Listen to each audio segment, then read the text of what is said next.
हमारी कहानी शुरू होती है हमारे हीरो तकुमी से। तकुमी एक बिल्कुल साधारण जापानीज युवक था जिसकी जिंदगी सबसे नॉर्मल तरीके से चल रही थी। अचानक बिना किसी वार्निंग के वो एक पूरी तरह अलग दुनिया में पहुंच गया। वो दुनिया मॉन्स्टर्स से भरी हुई थी। वहां उसके सामने सबसे पहले जो क्रीचर्स आए वो थे सी रैंक रेड वुल्व्स का एक पैक। वुल्व्स एक साथ उस पर झपटे, लेकिन तकुमी घबराया या भागा नहीं। उसने अपना एयरसॉफ्ट गन पकड़ा और कंप्रेस्ड एयर शॉट्स की एक सीरीज दाग दी। अजीब बात यह थी कि उन शॉट्स ने वुल्व्स को आसानी से मिटा दिया, जैसे वो कुछ भी नहीं थे। भले ही उसकी नई दुनिया में पहुंचे सिर्फ कुछ घंटे ही हुए थे, वो इस दुनिया में अननेचुरली तेजी से अडेप्ट हो गया, मानो वो इस पल का इंतजार बहुत लंबे समय से कर रहा हो। वुल्व्स को खत्म करने के बाद उसने उनकी कॉर्प्सेस इकट्ठा की और अपनी इन्वेंट्री में रख ली। और उसी पल सच सामने आया। तकुमी इस दुनिया में अपनी मर्जी से नहीं पहुंचा था। असल में रूलर सिल ने गलती से उसकी डेथ कर दी थी। हाँ, ये लिटरली एक अनइंटेंशनल एरर था। सिल उसके सामने प्रकट हुआ और अपनी इनकॉम्पिटेंस के लिए माफी मांगी। जब ताकुमी अभी भी ये समझ नहीं पा रहा था कि वो कहाँ है या उसके आसपास क्या हो रहा है, तो सिल ने खुद को इंट्रोड्यूस किया और बताया कि वो कहाँ है। सिल ने कहा कि वो एक लेजेंडरी सेक्टर में है और खुद सिल इस जगह का रूलर है। तकुमी के मन में गहराई से ये ख्याल आया कि ये सब कोई नई तरह की डिसेप्शन है, लेकिन सिल तुरंत उसके थॉट्स का जवाब दे दिया और बोला कि कोई डिसेप्शन या फ्रॉड नहीं है। तकुमी का आश्चर्य और बढ़ गया जब सिल ने फिर माफी मांगी और बताया कि वो उसके थॉट्स पढ़ सकता है। फिर सिल ने उसे रीअश्योर करने की कोशिश की और एक्सप्लेन किया कि वो इंटेंशनली ऐसा नहीं कर रहा था। वो शब्द बस एक्सीडेंट से निकल गए थे। हाँ, एक्सीडेंट से ही। सिल ने कहा कि वो उसे बिना किसी टाइटल्स के सिर्फ नाम से बुला सकता है। तो ताकुमी ने उससे रिक्वेस्ट किया कि जो हुआ है उसे ऐसे समझा दे जिसे वो आसानी से समझ सके। और तब सिल ने प्लेनली और डायरेक्टली कहा, तकुमी की डेथ गलती से हो गई थी। ये शब्द उसके ऊपर थंडरबोल्ट की तरह गिरे। फिर हम प्रेजेंट में वापस आते हैं और सुनते हैं कि तकुमी बता रहा है सिल डायमेंशंस के बीच एक रिफ्ट को रिपेयर करने की कोशिश कर रहा था, लेकिन उसने जरूरत से ज्यादा पावर यूज कर दी और आखिर में रिफ्ट को हिट करने की बजाय खुद तकुमी को ही दूसरी दुनिया में भेज दिया। उसकी जिंदगी 28 साल की उम्र में खत्म हो गई थी, जबकि नया बॉडी जो अब वो इनहैबिट कर रहा था वो स्पेशली सिल ने उसके लिए क्रिएट किया था। सिल ने उसे अपनी रूल वाली दुनिया में री इनकारनेट कर दिया था। ये सब भी नहीं था, सिल ने उसे इस दुनिया के बारे में नॉलेज भी दे दी थी और कई एबिलिटीज जो उसे सर्वाइव करने में मदद करेंगी। जब ताकुमी ने अपना स्टेटस विंडो खोला तो देखा कि वो पहले ही लेवल 3 हो चुका है और स्टैट्स भी बहुत रिस्पेक्टेबल हैं। ये इसलिए क्योंकि उसने 3 रेड वुल्व्स को किल कर दिया था। जब वो फॉरेस्ट में चल रहा था और सोच में खोया हुआ था तो उसे 2 छोटे चिल्ड्रन मिले। वो बहुत अडोरेबल लग रहे थे, लेकिन उनके चेहरे पर एग्जॉस्शन साफ दिख रही थी। तकुमी उनके पास गया और उनके फैमिली के बारे में पूछा, लेकिन उन्होंने कोई जवाब नहीं दिया। उनकी स्टमक्स जोर से ग्राउलिंग कर रही थीं, हंगर से। तकुमी को याद आया कि सिल ने उसके इन्वेंट्री में कुछ फूड रखा था, तो उसने कुछ फ्रूट निकालकर उन्हें ऑफर्ड किया, फिर खुद भी एक खाकर उन्हें रीअश्योर किया। उसके बाद दोनों चिल्ड्रन बड़े एंथुजियाज्म से खाने लगे। थोड़ी देर बाद उसे पता चला कि वो ट्विन्स हैं और ये बात पेनफुली ऑब्वियस थी। एक बॉय था और दूसरी गर्ल, लेकिन दोनों स्ट्रीट चिल्ड्रन जैसे ही लग रहे थे। अचानक तकुमी के लिए क्लोथ्स आ गए और उसने वो दोनों चिल्ड्रन को दे दिए। अजीब बात यह थी कि ट्विन्स एक ही इंस्टेंट में क्लीन और नीट हो गए। फिर तकुमी ने उन्हें बताया कि वो फॉरेस्ट छोड़कर नियर बाय सिटी की तरफ जाना चाहता है और पूछा कि क्या वो उसके साथ आना चाहेंगे, लेकिन उन्होंने जवाब नहीं दिया। जब तकुमी ने उनकी स्टैट्स चेक की तो पता चला कि दोनों 5 इयर्स ओल्ड हैं और किसी का भी नाम नहीं है। तब उसने फैसला किया और उन्हें एलन और एलेना नाम दे दिया। उसने उनसे कहा कि उसके साथ चलो। किसी नॉर्मल सिचुएशन में ये एक्सट्रीमली सस्पिशियस लगता, लेकिन चूंकि ये एक एनिमे है अबाउट अडॉप्शन, तो सब परफेक्टली नेचुरली प्रोसीड हो रहा है, भले ही नेचुरल ना हो। जैसे जैसे वो ट्रैवल कर रहे थे, तकुमी ने नोटिस किया कि दोनों चिल्ड्रन ईज से मूव कर रहे हैं और बिना किसी फटीग के उसके पीछे चल रहे हैं। इससे उसे लगा कि उनके बारे में कुछ स्ट्रेंज है। भले ही वो स्ट्रांग हैं, फिर भी चिल्ड्रन ही तो हैं। तो उसने सोचा कि थोड़ी देर रुककर उन्हें रेस्ट दे दे, लेकिन अचानक ट्विन्स आगे की तरफ डैश कर गए। तकुमी अलार्म में उनके पीछे दौड़ा और जब उसने सामने इनॉर्मस बोर्स देखे तो उसने मैजिक यूज करने से मना कर दिया ताकि किसी को एक्सीडेंटली हर्ट न कर दे। लेकिन वो एस्टोनिशमेंट से फ्रीज हो गया जब उसने देखा कि दोनों चिल्ड्रन मॉन्स्टर्स को ईज से किल कर रहे हैं।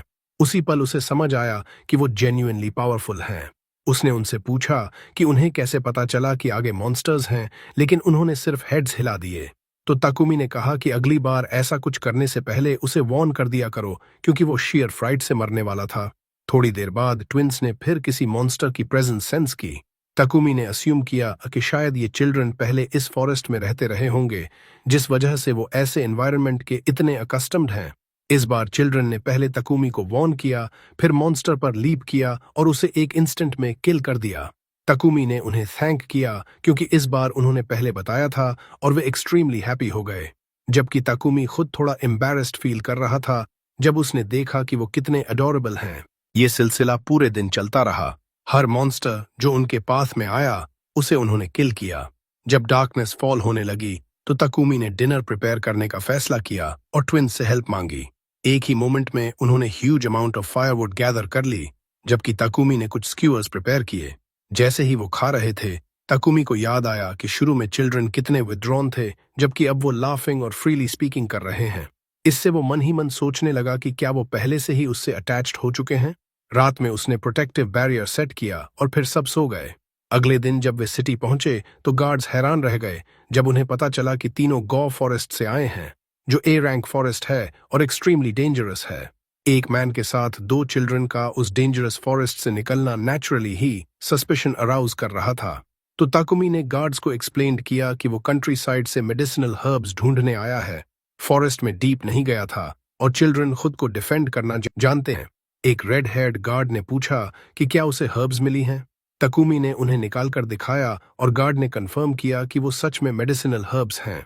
खुश होकर गार्ड ने तकुमी से आइडेंटिफिकेशन कार्ड मांगा।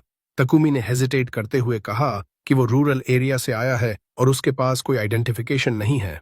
उसके बाद गार्ड उसे इंस्पेक्शन के लिए ले गया, कई पेपर्स फिल करवाए और फिर एक क्रिस्टल पर हैंड रखने को कहा ताकि कंफर्म हो सके कि उसका कोई क्रिमिनल रिकॉर्ड नहीं है। भले ही तकुमी ने कुछ गलत नहीं किया था, फिर भी वो थोड़ा टेंस फील कर रहा था, खासकर ट्विंस की सिचुएशन को अभी भी फुली समझ न पाने की वजह से। फॉर्चुनेटली कोई प्रॉब्लम नहीं आया। गार्ड ने उन्हें टेम्पररी कार्ड्स दे दिए और कहा कि अगर वो लॉन्गर पीरियड तक रहना चाहता है तो ऑफिशियल कार्ड ले लेना बेहतर होगा। फिर उसने चिल्ड्रन को स्माइल किया, लेकिन वे उस स्माइल से फ्राइटेंड हो गए। थोड़ी देर बाद जब वे सिटी के अंदर वॉक कर रहे थे तो ट्विंस ऑब्वियस फियर के साथ चारों तरफ देख रहे थे। कुछ समय बाद वे चर्च में एंटर्ड। ताकुमी ने चिल्ड्रन से कहा कि वो थोड़ी देर वेट करें, फिर ऑल्टर की तरफ गया ताकि सिल से कांटेक्ट कर सके। सिल ने पूछा कि नई दुनिया में सब कैसे चल रहा है, तो ताकुमी ने उसे ट्विंस के बारे में बताया कि फॉरेस्ट में उन्हें कैसे मिले और वो उन्हें अकेला छोड़ नहीं सका, इसलिए उन्हें साथ ले आया, लेकिन खुद अकेले उनकी केयरिंग नहीं कर सकता, इसलिए ऑर्फनेज में भेजने का इरादा था। जैसे ही ताकुमी ने ये कहा, सिल के चेहरे पर टेंशन साफ दिखने लगी और उसने तुरंत कहा कि ऐसे बात मत करो।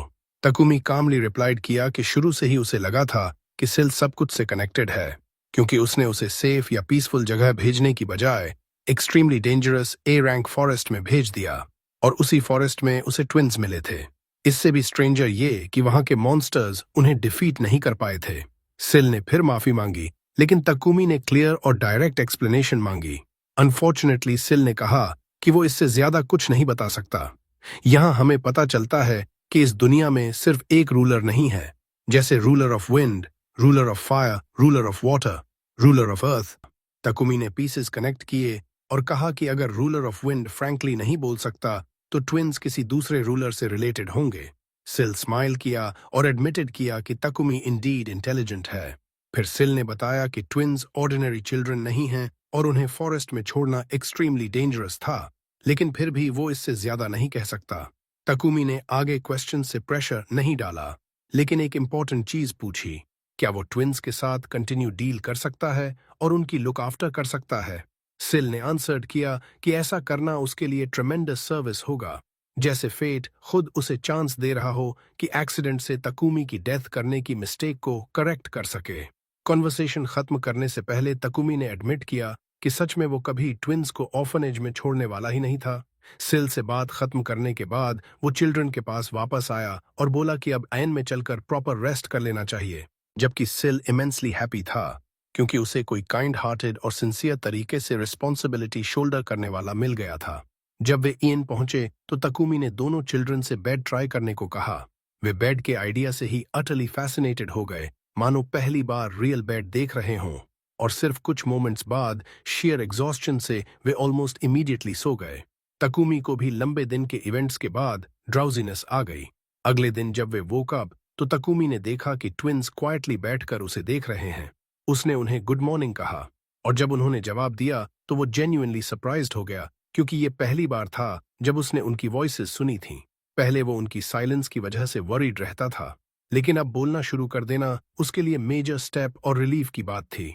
बिना रियलाइज किए उसने उन्हें जेंटल एम्ब्रेस में खींच लिया। थोड़ी देर बाद उन्होंने डिसाइड किया कि अब एडवेंचरर्स गिल्ड की तरफ चलें। गिल्ड पहुंचकर उन्हें रिसेप्शनिस्ट लूना मिली। तकुमी ने बताया कि वो एडवेंचरर के तौर पर रजिस्टर होना चाहता है और दोनों चिल्ड्रन को भी उसके साथ रजिस्टर करवाना चाहता है। लूना थोड़ा सरप्राइज्ड हुई और बताया कि रजिस्ट्रेशन के लिए मिनिमम एज नहीं है, लेकिन चिल्ड्रन को बैटलफील्ड पर ले जाना एक्सट्रीमली डेंजरस है। फिर भी तकुमी ने अपनी रिक्वेस्ट पर इंसिस्ट किया, तो लूना ने इंथ्यूजियाज्म से रजिस्ट्रेशन फॉर्म दे दिया। प्रोसीजर्स खत्म करने के बाद वे जगह देखने लगे। ट्विंस क्राउड और अनफेमिलियर फेसेस के बीच थोड़े टेंस थे, लेकिन तकुमी ने उन्हें रीअश्योर किया कि कुछ वरी करने की बात नहीं है। थोड़ी देर बाद लूना उनके पास कार्ड्स लेकर आई और एक्सप्लेन किया कि ये कार्ड्स आइडेंटिफिकेशन के तौर पर भी काम करते हैं। तकुमी ने अपना कार्ड देखा और नोटिस किया कि वो लेवल 11 तक पहुंच गया है। कार्ड में ये भी लिखा था कि वो ह्यूमन है, जिससे उसके मन में थोड़ी क्यूरियोसिटी जागी। तब लूना ने गिल्ड सिस्टम एक्सप्लेन करना शुरू किया। उसने बताया कि रैंक्स एफ से शुरू होते हैं बिगिनर्स के लिए और एस तक जाते हैं, जो हीरोज का रैंक माना जाता है। एसएसएस नाम का एक हायर रैंक भी है, लेकिन वो एक्सट्रीमली स्पेशल रैंक है और गिल्ड के पूरे हिस्ट्री में कभी किसी ने रीच नहीं किया।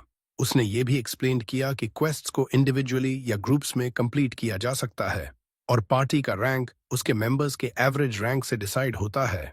अगर वो वर्क लेना चाहे तो रिसेप्शन से क्वेस्ट चुनकर रिक्वायर्ड प्रोसीजर्स कंप्लीट करने होंगे। थैंक करने के बाद तकुमी ने उनसे रिक्वेस्ट किया कि उन्हें एक पार्टी के तौर पर रजिस्टर कर दो। लूना ने पार्टी का नाम पूछा तो तकुमी ने एक मोमेंट सोचा, और क्योंकि उनकी लाइव्स रूलर्स से किसी न किसी वे में कनेक्टेड हो गई थीं, तो उसे लगा कि नाम एग्स फिटिंग होगा। उसने नाम बताया और लूना ने ऑफिशियली पार्टी रजिस्टर कर दी। उसके बाद वे नोटिस बोर्ड की तरफ गए और अपना पहला क्वेस्ट चुनने लगे। वे मेडिसिनल हर्ब्स गैदर करने वाले मिशन पर सेटल हुए। लूना ने बताया कि क्वेस्ट कंप्लीट करने के लिए 3 दिन का समय है और इस तरह उस पार्टी का पहला रियल मिशन शुरू हो गया। जैसे ही वे रोड पर चल रहे थे, उन्हें एक स्लाइम मिला और ट्विंस तुरंत इनोसेंटली उसके साथ खेलने लगे, मानो वो कोई टॉय हो, मॉन्स्टर नहीं। थोड़ी देर बाद ताकुमी को एक मेडिसिनल हर्ब मिली, तो उसने ट्विंस को उसकी अपीयरेंस डिटेल में एक्सप्लेन की ताकि वे पहचान सकें, और ये भी बताया कि इसे बिना डैमेज किए कैसे गैदर करना है। सरप्राइज ये हुई कि ट्विंस ने बहुत शॉर्ट टाइम में enormous quantity of herbs collect कर ली। जब वे गिल्ड वापस लौटे तो लूना उस अमाउंट से स्टन्ड रह गई जो उन्होंने सिर्फ हाफ अ डे में गैदर किया था। तकुमी ने कहा कि चिल्ड्रन ने ट्रेमेंडस एफर्ट लगाया है। लूना ने हर्ब्स की क्वालिटी कंफर्म करने के बाद उन्हें रिवॉर्ड दे दिया। तब तकुमी ने सिंसियरली ट्विंस को थैंक किया, क्योंकि वो मानता था कि क्वेस्ट को सच में उन्होंने ही कंप्लीट किया है। अचानक एक इरिटेटेड मैन आया और मॉकिंगली पूछने लगा कि गिल्ड के अंदर कुछ लिटिल चिल्ड्रन क्या कर रहे हैं। तुरंत ट्विंस तकुमी के पीछे छिप गए, तो तकुमी आगे बढ़ा और बॉल्ड मैन के सामने खड़ा हो गया। बोला कि चिल्ड्रन उसके साथ हैं और अगर कोई प्रॉब्लम है तो प्लेनली कह दो। मैन ने एंग्रीली रिप्लाइड किया कि गिल्ड बच्चों के खेलने की जगह नहीं है, बच्चों के खेल के लिए। हीरो ने शांति से जवाब दिया कि ट्विंस ठीक से व्यवहार कर रहे थे और किसी को परेशान नहीं कर रहे थे, लेकिन उस आदमी ने चिल्लाकर कहा कि उनकी सिर्फ मौजूदगी ही उसे नाराज कर रही है। लकीली लूना ने बीच में आकर स्थिति को शांत करने की कोशिश की, फिर भी वो आदमी और ज्यादा आक्रामक हो गया। पलक झपकते ही ट्विंस ने आगे बढ़कर उसे 2 लगातार किक मार दी। हीरो घबरा गया और उन्हें तुरंत रोकने के लिए चिल्लाया ताकि मामला और न बढ़े। जब स्थिति शांत हो गई तब हीरो ने थोड़ा अजीब तरीके से लूना से पूछा कि क्या उन्हें कोई सजा मिलेगी, लेकिन लूना ने उसे आश्वासन दिया और कहा कि जो हुआ वो सेल्फ डिफेंस था, इसलिए कोई समस्या नहीं है। उसी पल वो रेड हेयर्ड आदमी जो पहले सिटी गेट पर दिखा था वहां आया और पूछा कि क्या हुआ। उसी समय दूसरे एडवेंचरर्स उस बॉल्ड आदमी का शरीर गिल्ड से बाहर खींच रहे थे। लूना ने हीरो के कान में फुसफुसाकर बताया कि ट्विंस रो रहे हैं। हीरो तुरंत उनके पास पहुंचा और पूछा कि क्या वो ठीक हैं। तब रोते हुए उन्होंने उससे विनती की कि उसे उन्हें छोड़कर मत जाना। वो बहुत टचिंग दृश्य था और हीरो को एहसास हुआ कि ट्विंस उससे कितना अटैच हो चुके हैं। हीरो को याद आया कि शायद उसने उन पर थोड़ी आवाज ऊंची कर दी थी, इसलिए उसने जल्दी से उन्हें समझाया और कहा कि वो कभी उन्हें नहीं छोड़ेगा और कोई चिंता करने की बात नहीं है। फिर उसने वो सारी बात रेड हेयर्ड आदमी को बताई। उसने खुद को इंट्रोड्यूस किया और कहा कि उसका नाम ग्रैनोल रॉबिन है और वो शिरन हेडक्वार्टर्स का वाइस कमांडर है। हीरो ने उसे बताया कि बच्चों को लगा था कि वो उन्हें छोड़ देगा। रॉबिन को यह सुनकर बहुत बुरा लगा और उसने पूछा कि क्या वो कभी ऐसा कर सकता है। हीरो को यह सवाल सुनकर थोड़ा गुस्सा आया और उसने तुरंत जवाब दिया कि वो कभी ऐसा नहीं कर सकता। फिर भी वो सच में कंफ्यूज था और समझ नहीं पा रहा था कि ट्विंस को ऐसा क्यों लगा, क्योंकि उनसे मिले ज्यादा समय भी नहीं हुआ था। रॉबिन ने उसकी तरफ देखा और पूछा कि क्या वो उनके बच्चे हैं।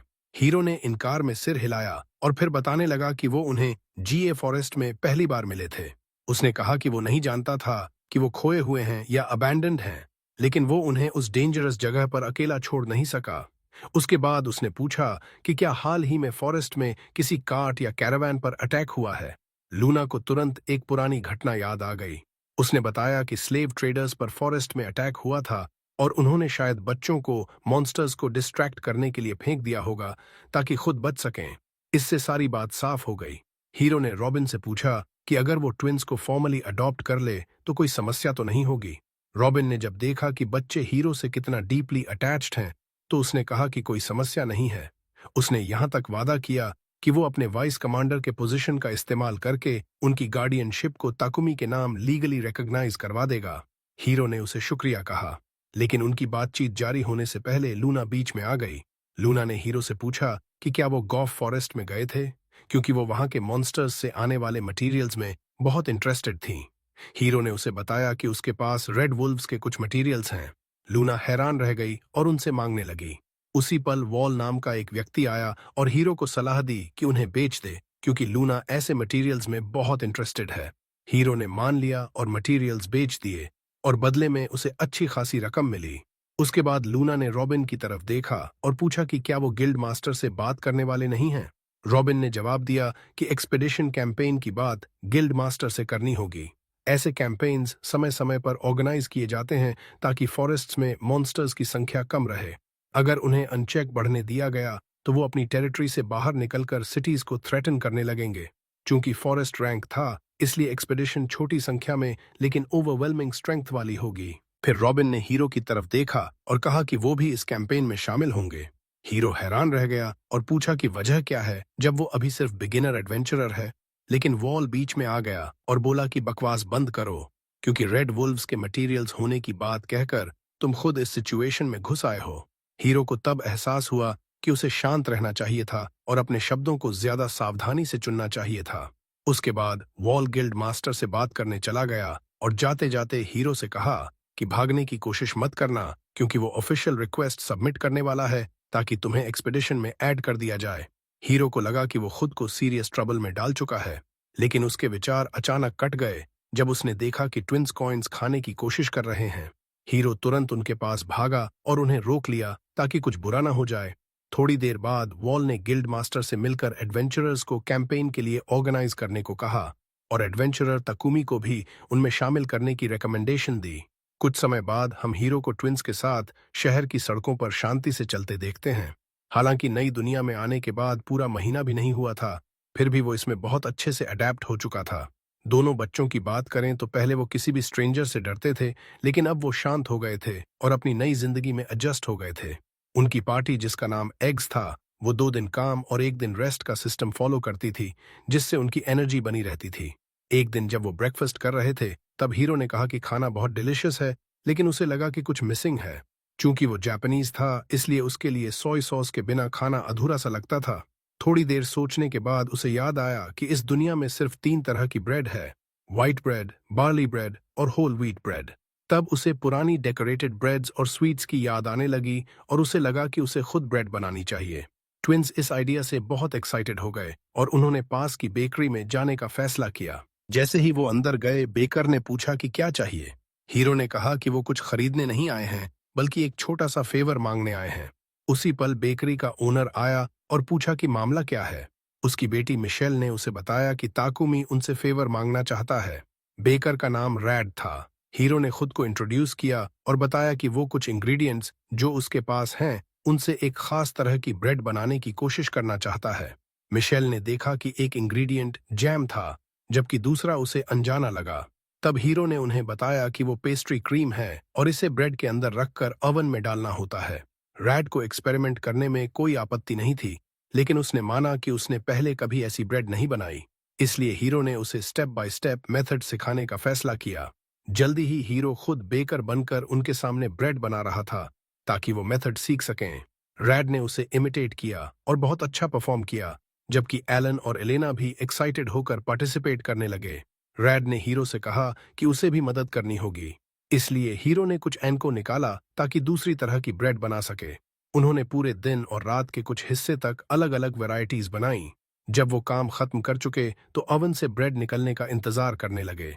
जब ब्रेड तैयार हो गई और उन्होंने टेस्ट किया, तब रैड और मिशेल उसके फ्लेवर से पूरी तरह हैरान रह गए।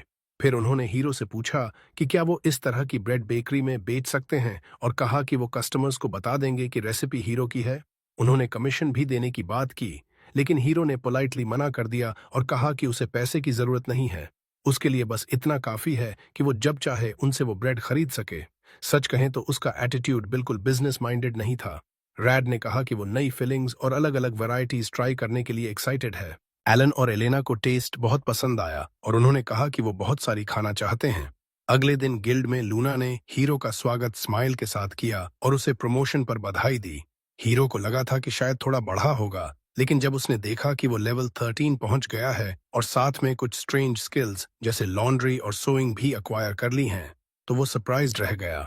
सच कहें तो खुद उसे भी ये स्किल्स थोड़ी ऑड लगीं, लेकिन वो डिनाई नहीं कर सकता था कि डेली लाइफ में ये कितनी यूजफुल हैं। लूना ने उसे बधाई दी और कहा कि बिगिनर एडवेंचरर के लिए वो अननेचुरली रैपिड पेस से प्रोग्रेस कर रहा है। उसने ट्विंस की भी तारीफ की और कहा कि साफ दिख रहा है कि वो हार्ड और डिलिजेंटली काम कर रहे हैं। फिर उसने पूछा कि क्या उसने कभी डंजन विजिट करने के बारे में सोचा है। हीरो को तुरंत सिल द्वारा दी गई जानकारी याद आ गई कि इस दुनिया में 108 डंजन्स अलग अलग जगहों पर बिखरे हुए हैं। लूना ने बताया कि साइलिन के पास एक फेमस डंजन है जिसमें 15 फ्लोर्स हैं, और चूंकि सिटी के आसपास मॉन्स्टर्स की संख्या कम है, इसलिए बहुत सारे एडवेंचरर्स वहां जल्दी लेवल्स बढ़ाने जाते हैं। हीरो ने थोड़ा सोचा, फिर ट्विंस से कहा कि वो वहां जा सकते हैं और एक्सप्लोर कर सकते हैं, लेकिन लूना ने उसे चेतावनी दी कि डंजन अपेक्षाकृत पास है, फिर भी पहुंचने में आधा दिन वॉकिंग लगेगी और एक्सप्लोर करने में कई दिन लग सकते हैं। हीरो ने उसे आश्वासन दिया और कहा कि वो सिर्फ वहां जाकर जगह देखना और थोड़ा एक्सप्लोर करना चाहता है। लूना को राहत मिली, क्योंकि साफ था कि उसने समझा था कि हीरो पहली विजिट पर पूरा डंजन क्लियर करने वाला है।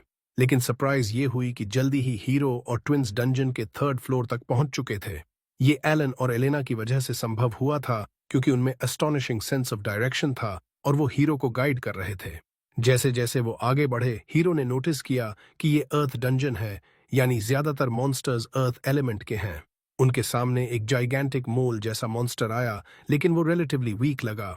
हीरो ने ट्विंस से कहा कि इसे हैंडल कर लो, लेकिन वो बोल भी नहीं पाया था कि उन्होंने आसानी से उसे किल कर दिया। मॉन्स्टर डिफीट होते ही वैनिश हो गया और लूट छोड़ गया। हीरो ने उन्हें समझाया कि डंजन के मॉन्स्टर्स मरने पर डिसअपियर हो जाते हैं और लूट छोड़ जाते हैं, और कभी कभी ये ड्रॉप्स रेयर या वैल्यूएबल हो सकते हैं। ट्विंस ने जगह खोजी और पाया कि मोल ने सिर्फ एक विस्कर छोड़ा है, इसलिए वो स्माइल करते हुए आगे बढ़ गए। थोड़ी देर बाद हीरो ने सोचा कि अब ब्रेक का समय है और उसे डिनर तैयार करना चाहिए। फिर उसने एक मैजिकल टूल समन किया, जो बेसिकली एक स्टोव था। दृश्य बहुत स्ट्रेंज था, लेकिन साफ था कि उसकी एबिलिटीज उसे आसानी से अलग अलग टूल समन करने देती हैं। जल्दी ही खाना तैयार हो गया और ट्विंस ने टेस्ट करके बहुत डिलाइट महसूस की। खाने के बाद वो प्रोटेक्टिव बैरियर के अंदर पीसफुली सो गए, जो उनके आसपास के एरिया को सिक्योर रखता था। जब उन्होंने काफी रेस्ट ले ली तो उन्होंने फिर से जर्नी शुरू की और जो भी मॉन्स्टर मिला उसे डिफीट करते गए। वो फाइटिंग, ईटिंग और रेस्टिंग के इसी पैटर्न में जारी रहे जब तक वो 10th फ्लोर तक नहीं पहुंच गए, जहां उन्हें एक सीक्रेट रूम मिली जिसमें ट्रेजर चेस्ट था। हीरो ने उन्हें बताया कि ऐसे चेस्ट्स में वैल्यूएबल ट्रेजर्स हो सकते हैं, लेकिन उतनी ही आसानी से डेंजरस ट्रैप्स भी हो सकते हैं। इसलिए उसने पहला चेस्ट खुद इंस्पेक्ट करने का फैसला किया।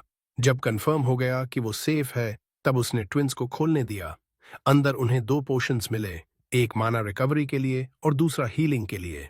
लूट काफी सिंपल था, लेकिन उसी पल उनके पीछे एक ह्यूज मॉन्स्टर प्रकट हो गया और सिंक्रोनाइज्ड डबल स्ट्राइक से ट्विंस ने अस्टॉनिशिंग स्पीड से उसे किल कर दिया। बैटल के बाद हीरो ने वाइल्ड एप की हाइड ली और ट्विंस एक्साइटेड हो गए सोचकर कि ये हाईली वैल्यूएबल हो सकती है। हीरो को धीरे धीरे नोटिस हो रहा था कि ट्विंस में एक्स्ट्रॉर्डिनरी एबिलिटीज हैं, चाहे कॉम्बैट में हो या आसपास की चीजें सेंसिंग करने में। वो बिना डर के आगे बढ़ रहे थे और कोई भी मॉन्स्टर उनके सामने आता वो ऑलमोस्ट ऑटोमेटिकली डिफीट हो जाता था। इससे हीरो को राहत मिली कि वो बैड लोगों के हाथों नहीं पड़े। शायद यही वजह थी कि सील शुरू से ही उनके बारे में इतना कंसर्न्ड था।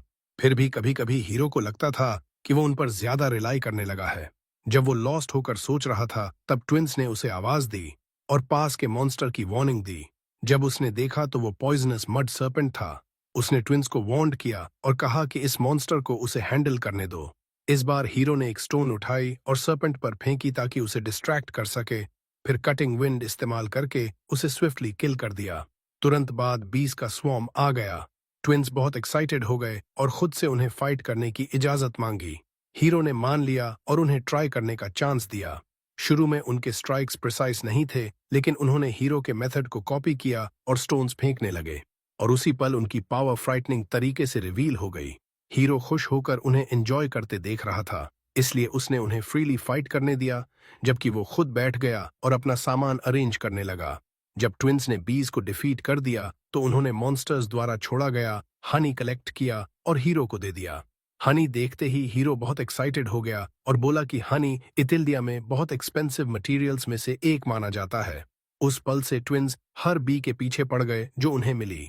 हंटिंग खत्म करने के बाद हीरो ने उनके लिए फ्रेंच टोस्ट तैयार किया।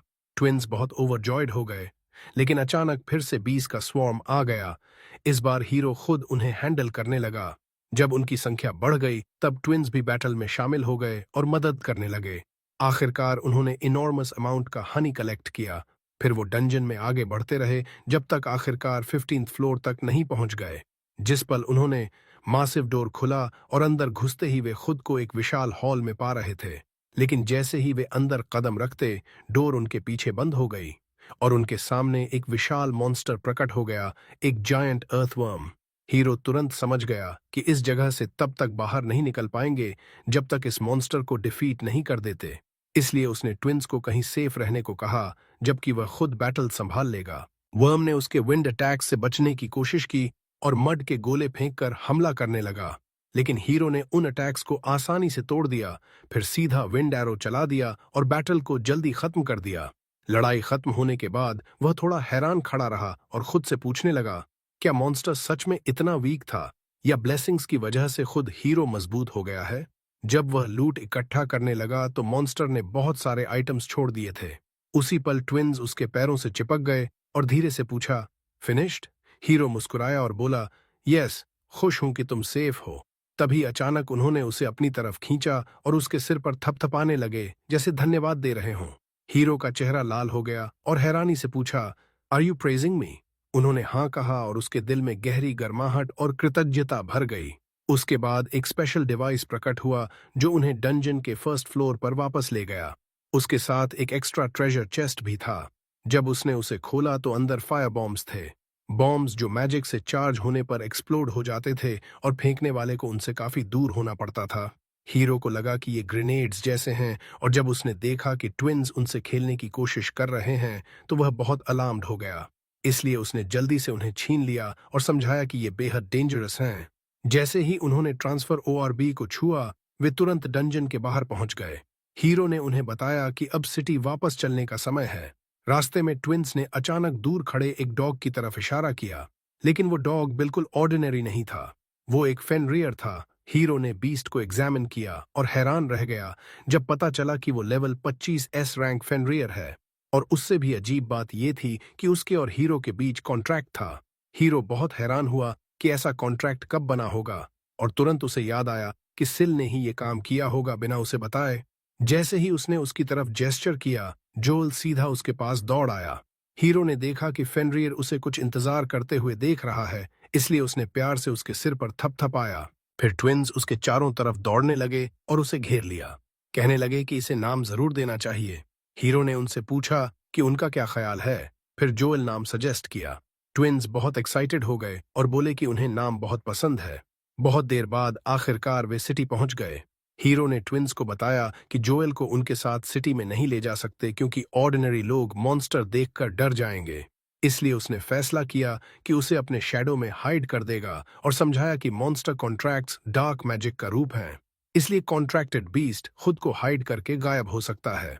थोड़ी देर बाद हीरो सिल से मिला और उससे कॉन्ट्रैक्ट्स और मैजिकल बीस्ट्स के बारे में पूछा। सिल पहले तो समझ गया, लेकिन जब हीरो ने स्पष्ट किया कि वो जोएल की बात कर रहा है तो सिल थोड़ा अनकंफर्टेबल हो गया और विषय बदलने लगा। फिर उसे याद आया कि फेनरियर को रूलर ऑफ वाटर ने भेजा था और खुद सिल उस बीस्ट का स्वागत सबसे पहले करना चाहता था। इसलिए उसने फैसला किया कि हीरो के लिए एक और बीस्ट समन करेगा। हीरो ने उसे रोका और सीधे पूछा, family of the ruler of water से क्या मतलब? सिल ने कहा कि ठीक वही मतलब है। Family of the ruler of water ने जोएल को ग्रैटिट्यूड के तौर पर भेजा है, कुछ और चीजों के साथ। फिर सिल ने सारी आइटम्स हीरो को एक साथ सौंप दी। हीरो ने देखा कि ट्विन्स वाटर एलिमेंट के साथ कंपैटिबल लग रहे हैं, और जब उसने इन्वेंट्री खोला तो सिल द्वारा भेजी गई हर चीज से हैरान रह गया। इसलिए हीरो ने अनमने ढंग से एक्सेप्ट कर लिया क्योंकि उसके पास कोई और चारा नहीं था। उस रात वे थकान से सो गए। अगले दिन जब वे उस जगह पहुंचे जो सिल ने बताया था, तो वहां एक ह्यूज टाइगर और एक जायंट बर्ड उनका इंतजार कर रहे थे। हीरो मुस्कुराया जब उसने इतनी केयरफुल प्रेपरेशन देखी और समझ गया कि सिल ने क्रीचर्स को भेजते समय बिल्कुल केयरलेस नहीं रहा। टाइगर एक सेलेस्टियल टाइगर था, level 25 S rank, air element control कर सकता था और स्काई में आश्चर्यजनक स्पीड से दौड़ सकता था। उसका अपीयरेंस बेहद मजेस्टिक था।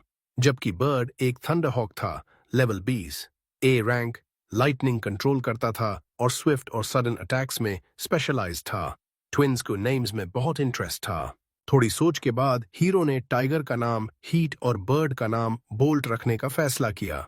सिल ने मैजिकल कॉलर्स भी भेजे थे जिनकी वजह से जोएल और हीट टाइनी चिबी फॉर्म्स में अपीयर हो सकते थे, ताकि वे उनके साथ बिना अटेंशन खींचे चल सकें।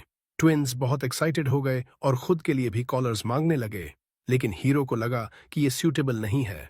चाहे वे कितने अडोरेबल हों, फिर भी वे चिल्ड्रन थे।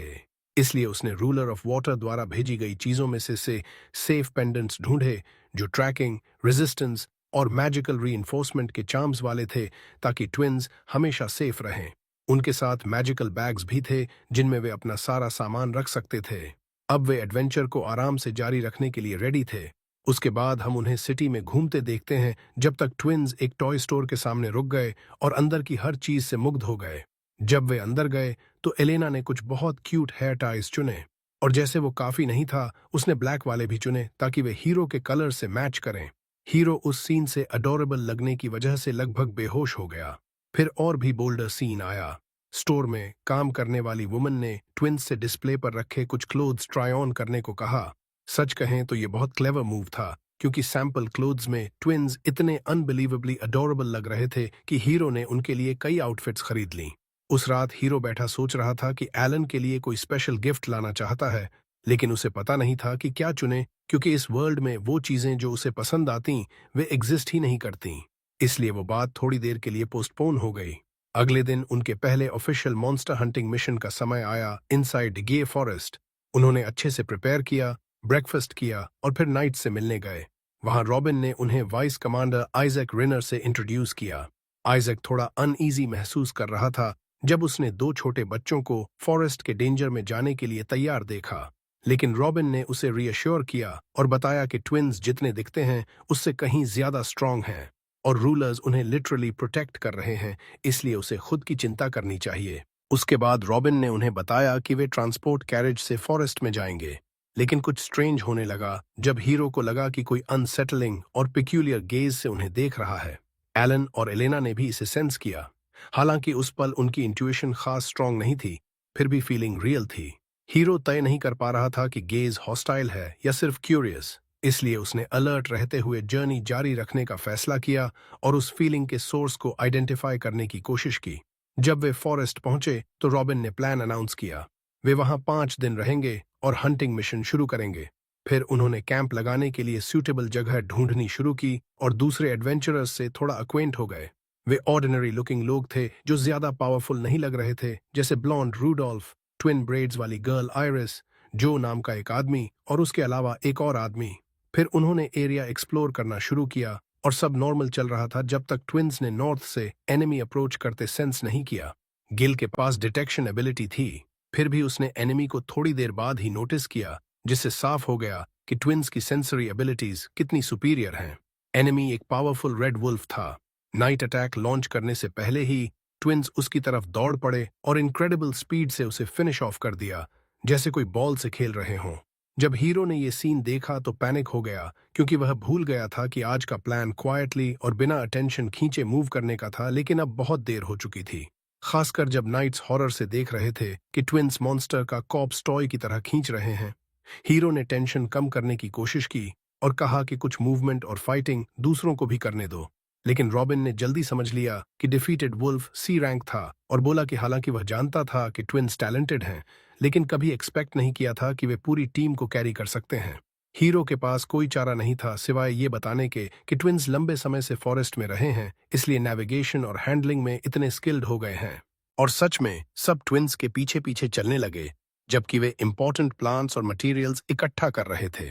हीरो की सलाह से एलन और एलेना भी मॉन्स्टर्स को किल करने का काम दूसरों पर छोड़ने लगे और उन्होंने टीम को ऑक्स के ग्रुप के खिलाफ बैटल लीड करने दिया।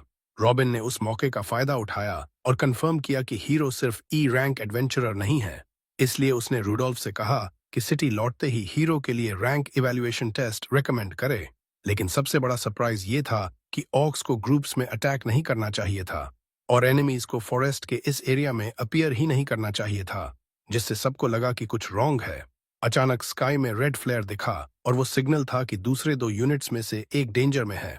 समय बहुत इंपॉर्टेंट था, इसलिए हीरो ने विंड की पावर से जल्दी लोकेशन पर पहुंच गया और वहां नाइट को रेड वुल्व्स के पैक से घिरा हुआ पाया।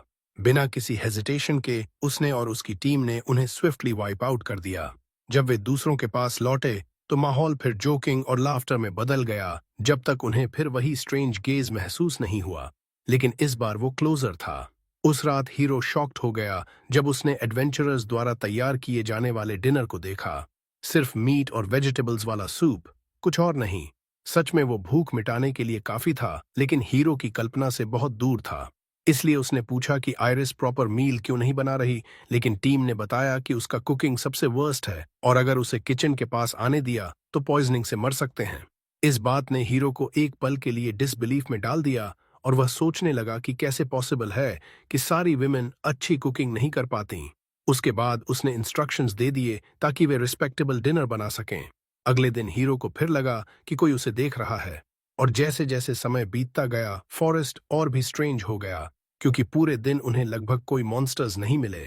स्थिति ऐसे ही चलती रही जब तक अचानक बदलाव नहीं आया और वे एक जाइगैंटिक ईविल सर्पेंट के सामने नहीं आ गए जो हर फिजिकल और मैजिकल अटैक को विथस्टैंड कर लेता था।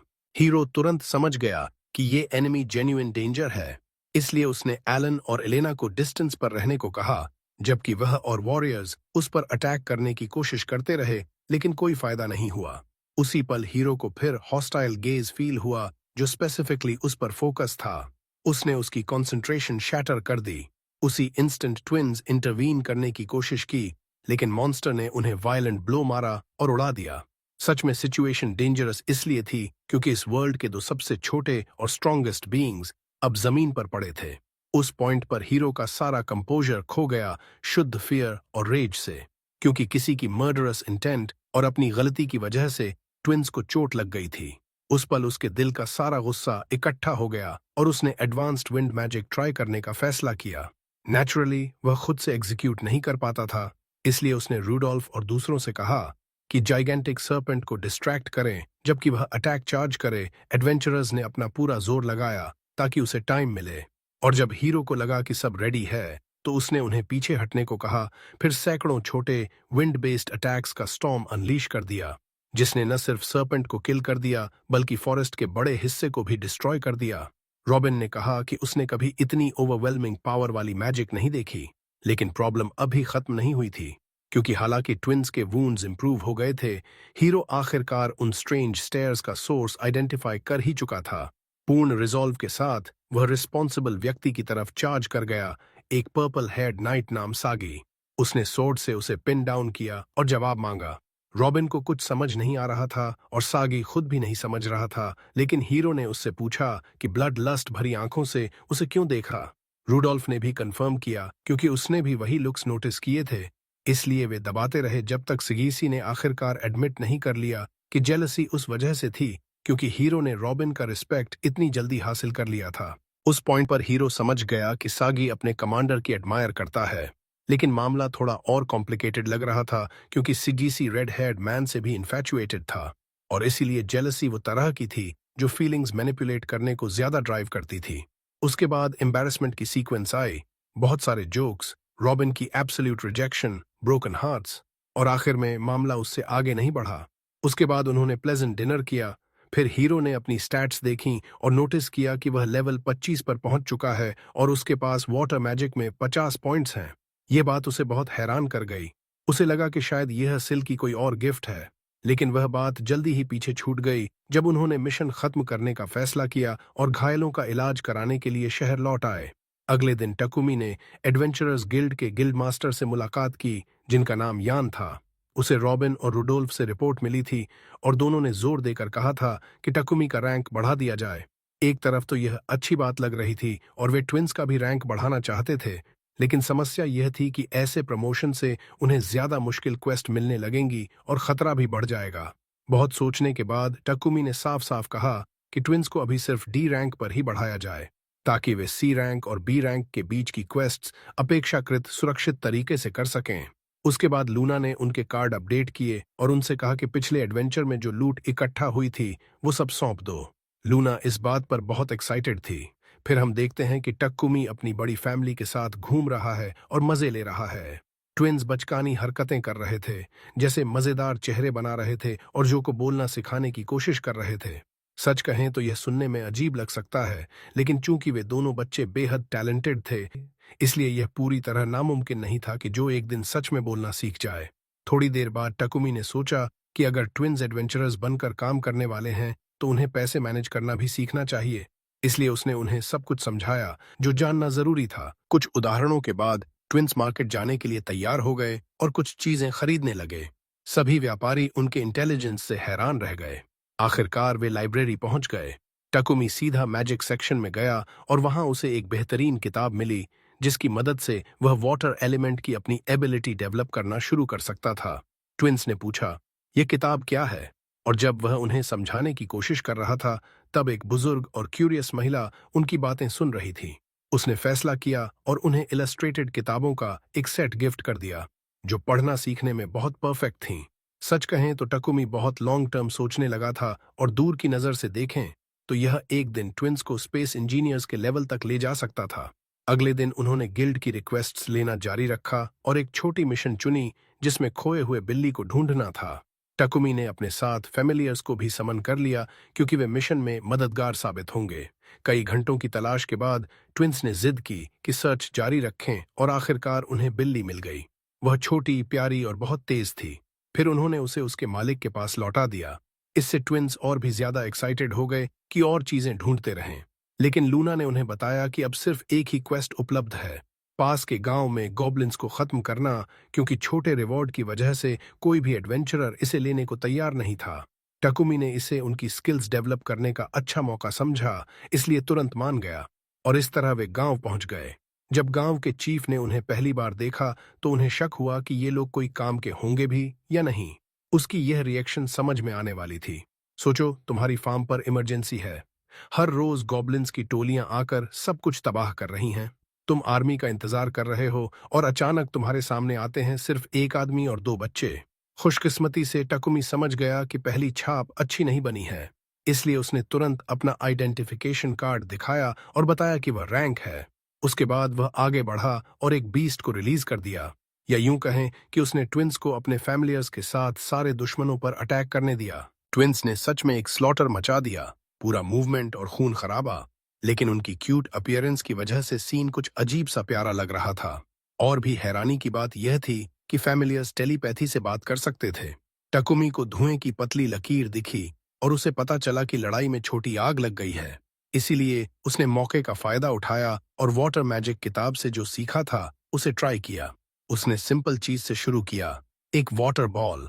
लेकिन एग्जीक्यूशन परफेक्ट नहीं हुई, इसलिए उसे थोड़ी मदद की जरूरत पड़ी, भले ही उसने सीधे माना नहीं। थोड़ी देर बाद एलन और एलेनाना ने प्यार से उसे रीअश्योर किया और धीरे से उसके सिर पर थपथपाया। उसके बाद उन्होंने गांव वालों को अलविदा कहा और गिल्ड लौटकर अपना रिवॉर्ड ले लिया। उस रात ट्विंस ने टकुमी से मछलियों वाली किताब पढ़कर सुनाने को कहा, और उसी पल उसे एहसास हुआ कि हालांकि ट्विंस बहुत पावरफुल हैं, लेकिन वे कभी उन जगहों की सीमा से बाहर नहीं गए थे जिन्हें वे जानते थे। जंगल, शहर और पास की कुछ जगहें बस। अगले दिन उन्होंने दुनिया भर में घूमने की यात्रा शुरू करने का फैसला किया और उनका पहला डेस्टिनेशन दक्षिण में स्थित एक कोस्टल शहर था। फिर उन्होंने उन सभी लोगों से विदाई ली जिनसे हाल के एडवेंचर्स में मुलाकात हुई थी, जैसे रॉबिन, इसाक, बेकर और लूना। लूना बहुत उदास थी और उनसे जल्दी लौट आने को कह रही थी। एक पल के लिए टकुमी को लगा कि शायद उसे पसंद करती है और उसकी वापसी का इंतजार कर रही है, और उसने सोचा कि वह शायद उसकी होमलैंड में छोड़ी हुई कोई स्वीट हार्ट जैसी है, जिससे उसका चेहरा शर्म से लाल हो गया। लेकिन असलियत यह थी कि वह जो चीज मिस कर रही थी वह दुर्लभ मटेरियल थे जो वे ढूंढ लाए थे। उसके बाद वे बेकर के पास गए, फिर दुकान में काम करने वाली लड़की से मिले और फिर सिल से, जो उनकी यात्रा के लिए बेहद एक्साइटेड लग रहा था, और कहा कि वह दूसरे टेम्पल में उनका इंतजार करेगा। लेकिन अचानक एक बदसूरत बूढ़ा आदमी ने उन्हें रोक लिया और घोषणा कर दी कि ये बच्चे उसके हैं। दुर्भाग्य से उसके शब्दों में कुछ सच्चाई थी, क्योंकि हमें पास्ट का एक फ्लैशबैक दिखाया गया। वह उन गुलाम बच्चों को कैरेज में लेकर जा रहा था। जब उसे मॉन्स्टर्स मिले तो उसने ट्विंस को जंगल में बेट के रूप में छोड़ दिया और खुद भाग गया। तकुमी ने तो कभी भी उसकी बात सुनने का इरादा नहीं रखा था, लेकिन ट्विंस का डर उसे कंफर्म कर गया कि बूढ़ा सच्चाई बोल रहा है और वह पूरी तरह से वायल इंसान है। ट्विंस को डिटेल्स बताने की जरूरत नहीं पड़ी। टकुमी समझ गया कि उस आदमी की स्वार्थी वजह से वे जंगल में अकेले छोड़ दिए गए थे, बिना किसी सुरक्षा के। और जाहिर है, उस पॉइंट पर साफ हो गया कि असल में मॉन्स्टर्स को ही ट्विंस से डरना चाहिए था। लेकिन इससे यह बात नहीं बदलती कि उन्होंने एक बहुत ही टेरेबल अनुभव गुजारा था, जिसे कोई भी बच्चा कभी नहीं सहना चाहिए। इसके अलावा वह बूढ़ा आदमी बेहद घिनौना और धोखेबाज था, और यह नजरअंदाज नहीं किया जा सकता कि वह लोगों को गुलाम बना रहा था। समस्या यह थी कि इस दुनिया में गुलामी, जैसा कि ज्यादातर फैंटेसी वर्ल्ड्स में होता है, पूरी तरह नॉर्मल और सोशली एक्सेप्टेड मानी जाती थी, और इसे बाइंडिंग स्पेल्स से साबित किया जाता था, जो मास्टर और सर्वेंट के बीच का एक तरह का कॉन्ट्रैक्ट था। खुशकिस्मती से ट्विंस पर ऐसा कोई निशान नहीं था, इसलिए उस आदमी के पास अपना क्लेम साबित करने का कोई तरीका नहीं था, और टकुमी को उसकी बात सुनने या मानने की कोई मजबूरी नहीं थी। फिर भी बूढ़ा आदमी जिद करता रहा और दोहराता रहा, जिससे टकुमी इतना गुस्सा हो गया कि सोचने लगा कि उसे हमेशा के लिए सुला दे, यूं कहें। जैसे ही उसका गुस्सा बढ़ा, उसने खुद को शांत करने की कोशिश की। ठीक उसी पल रॉबिन और इसाक आ गए और उसके साथ खड़े हो गए, फिर सारी एविडेंस टेबल पर रख दी। टकुमी ही ट्विंस का असली गार्जियन था। ट्विंस पर कोई बाइंडिंग स्पेल मार्क नहीं था, और उस वायल बूढ़े आदमी के इरादे बिल्कुल साफ ईविल थे। इसलिए उसे ले जाकर गिरफ्तार कर लिया गया, अटेम्प्टेड किडनैपिंग के आरोप में, जिसकी सजा शायद उसकी जान तक ले सकती थी। उसके बाद टकुमी ने ट्विंस से कहा कि वह उनके साथ तब तक रहेगा और उनकी रक्षा करेगा जब तक वे चाहें। ट्विंस ने उसे इतनी खुशी से गले लगा लिया, और पहली बार वे सच में खुशी से भर गए, क्योंकि अब उन्हें किसी पर भरोसा करने वाला मिल गया था। एक बार यह समस्या सुलझ जाने के बाद वे आखिरकार अपनी यात्रा शुरू करने को तैयार हो गए। एक यात्रा जो बैटल्स, मॉन्स्टर्स और स्वादिष्ट खाने से भरी थी। कई दिनों बाद वे समुद्र तक पहुंच गए। एलन और एलेना खुशी से फूले नहीं समा रहे थे, जबकि टकुमी अपने मन में इस नए वर्ल्ड में बिताए समय को याद कर रहा था, और एहसास हुआ कि वह यहाँ सिर्फ 2 महीने से है। फिर भी वे 2 महीने उसकी जिंदगी के सबसे खुश महीने थे, क्योंकि हर दिन, चाहे कितना भी सिंपल लगे, जब वह ट्विंस के साथ बिताता तो एक नया एडवेंचर बन जाता था। चीजें और ज्यादा एक्साइटिंग हो जाती हैं जब वे एक युवा मरमेड से मिलते हैं जिसका नाम मोलिना है। वह उसे अचानक पहचान लेती है और पूछती है कि क्या वह वही टकुमी है जिसके बारे में अफवाहें चल रही हैं। वह कंफर्म करता है कि हाँ, वह टकुमी ही है। फिर सोचता है कि वह उसका नाम कैसे जानती है। मोलिना बताती है कि उसने वाटर के रूलर की सर्वेंट्स में से किसी से उसके बारे में सुना है। वह यह भी बताती है कि उसने ट्विंस के बारे में भी सुना है, और वह इस जगह संयोग से नहीं आई, बल्कि उन्हें ढूंढ रही थी, क्योंकि लोग उनकी स्ट्रेंथ की बातें कर रहे थे और वह उनसे मदद मांगना चाहती थी अपने गांव की समस्या के लिए। टकुमी कहता है कि वे इतने स्ट्रांग नहीं हैं, हालांकि अंदर से वह खुद इस पर पूरी तरह यकीन नहीं करता। तो मोलिना उसे मनाती है कि कम से कम गांव चलकर तो देख लो और मरमेड्स की दुनिया देख लो। और जब पूरी समस्या समझ में आ जाए तो खुद फैसला करना कि मदद कर सकते हो या नहीं। समस्या ये है कि मरमेड गांव समुद्र के नीचे है और टकुमी को तैरना नहीं आता। इसलिए मोलिना उन्हें स्पेशल ब्रेसलेट्स देती है जो बिना किसी दिक्कत के सांस लेने देते हैं। जैसे ही वे समुद्र में घुसते हैं, ट्विंस शानदार स्किल और मूवमेंट दिखाते हैं, और जब पहले समुद्री मॉन्स्टर्स से मुलाकात होती है तो वे उन्हें आसानी से हरा देते हैं। जब वे मोलिना के गांव पहुंचते हैं तो वह उन्हें बताती है कि समस्या हाल ही में डूबी हुई एक शिप की है जो अब एक गुफा के एंट्रेंस को ब्लॉक कर रही है जहां वे कोरल कल्टीवेट करते हैं। शिप बहुत बड़ी थी और उनके पास न तो टूल्स थे और न ही इतने लोग कि उसे हटा सकें। इसीलिए मोलिना पूछती है कि क्या वे मदद कर सकते हैं। टकुमी शिप को देखता है और सोचता है कि वह किस अजीब स्थिति में फंस गया है, लेकिन सच में यह उसके लिए बहुत आसान है क्योंकि एक टच भर से वह शिप को अपने इन्वेंट्री में स्टोर कर सकता है। यह एबिलिटी देखकर मोलिना हैरानी से कांप उठती है। अगर उसके पैर होते तो जरूर कांप रहे होते। वह बस शुक्रिया कहती है और उन्हें हाई प्रीस्टेस से मिलवाने के लिए आमंत्रित करती है जो गांव की रक्षा करती है। उन्हें एक विशाल पैलेस में जाना पड़ता है ताकि उस तक पहुंच सकें, और यहीं से सच में एक्साइटिंग पार्ट शुरू होता है क्योंकि जब वे प्रीस्टेस के सामने पहुंचते हैं तो उन्हें नीले बालों वाली एक मरमेड मिलती है जो उनके नाम ले लेकर बुलाती है। साफ संकेत था कि वह उनकी उम्मीद कर रही थी। वह युवती इतनी खूबसूरत थी कि टकुमी और ट्विंस दोनों ही हैरान रह गए। जैसे ही टकुमी उसे देखता है उसे लगता है कि वह किसी प्रिंसेस जैसी लग रही है, जबकि ट्विंस उसकी खूबसूरती पर मंत्रमुग्ध खड़े हैं। टकुमी मौके का फायदा उठाता है और उनके गर्मजोशी भरे स्वागत के लिए शुक्रिया कहता है, लेकिन वह कहती है कि शुक्रिया तो उसे कहना चाहिए क्योंकि उसने वाटर के रूलर के फॉलोअर्स से उसके बारे में सुना है जो उसे उनका सेवियर बताते हैं। और यहाँ एक साफ सवाल मन में आता है, आखिर वह अटेंडेंट कौन है जिसका जिक्र बार बार हो रहा है। किसी पॉइंट पर शक लगभग प्रीस्टेस की तरफ ही इशारा कर रहे थे। टकुमी भी हैरान है और समझ नहीं पा रहा कि उस शख्स ने उनके बारे में क्या कहा होगा। इसलिए वह पूछता है कि क्या बहुत से लोग उसके अचीवमेंट्स के बारे में जानते हैं, क्योंकि उसे थोड़ी बेचैनी हो रही है कि खबर फैल रही है और ज्यादा लोग उसकी आइडेंटिटी, उसके साथ घूमने वाले लोगों और उनकी स्ट्रेंथ के बारे में जान रहे हैं। प्रीस्टेस उसे रीअश्योर करती है कि ऐसी बातें बहुत कम लोग ही जानते हैं। उसके बाद मोलिना शिप वाली सारी डिटेल्स बताती है और कैसे टकुमी ने उन्हें बचाया, जिसकी वजह से उनकी नजरों में वह ट्रू सेवियर बन गया। बाद में वे गॉल्डो से मिलते हैं जो प्रीस्टेस के साथ मिलकर जगह को गवर्न करता है जैसे मेयर। वह टेडियस पॉलिटिकल और एडमिनिस्ट्रेटिव काम संभालता है, जबकि वह अपनी सुप्रीम मैजिकल पावर से रूलर से कम्युनिकेशन रखती है। और सच कहें तो वे उसके लिए सिर्फ इतना ही कर सकते हैं कि जो उसने किया उसके लिए रिवॉर्ड दें। इसीलिए प्रीस्टेस कहती है कि जो चाहे मांग लो। टकुमी का चेहरा शर्म से लाल हो जाता है और किसी को नहीं पता कि उस पल उसके मन में क्या चल रहा था। फिर उसे अपने सभी फेल्ड अटेम्प्ट्स याद आते हैं जिसमें वह सिंपल वाटर बॉल भी नहीं कास्ट कर पाया था। इसलिए वह उनसे इंटेंसिव मैजिक लेसन्स मांगता है ताकि वह इसे इस्तेमाल करना सीख सके। वह बताता है कि वाटर मैजिक के उसके पिछले सभी अटेम्प्ट्स फेल हो चुके हैं और ट्विंस ने तो पहले कभी ट्राई भी नहीं किया, मतलब वे स्क्रैच से शुरू कर रहे हैं। गॉल्डो उन्हें मदद करने का फैसला करता है, लेकिन प्रीस्टेस को लगता है कि यह अकेला काफी नहीं है जो प्रॉपर रिवॉर्ड कहलाए। फिर भी टकुमी जिद करता है कि उसे पैसे नहीं चाहिए। तब मोलिना एक और आइडिया देती है कि गांव को जो चीज नहीं चाहिए लेकिन उनके लिए बहुत यूजफुल होगी वह उन्हें दे दें। पूरी सीरियसनेस में वह उन्हें एक जगह ले जाती है जो कचरे जैसी लग रही थी, लेकिन इससे पहले कि वे गलत समझें, साफ हो जाता है कि गांव वाले जो रिफ्यूज समझते हैं वह कुछ और नहीं बल्कि मोतियों या शेलफिश से निकाले गए पत्थर हैं जिन्हें खाने के बाद निकाला जाता है।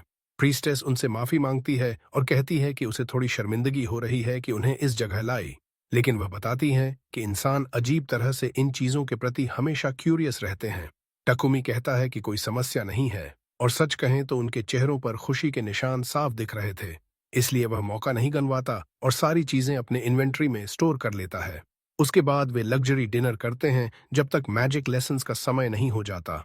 वहां बुजुर्ग आदमी उन्हें मैजिक की बेसिक्स और कुछ ट्रिक्स समझाने लगता है और टकुमी एलन और एलेना की एबिलिटी देखकर हैरान रह जाता है कि वे पहली बार में ही इंस्ट्रक्शन समझ रहे हैं।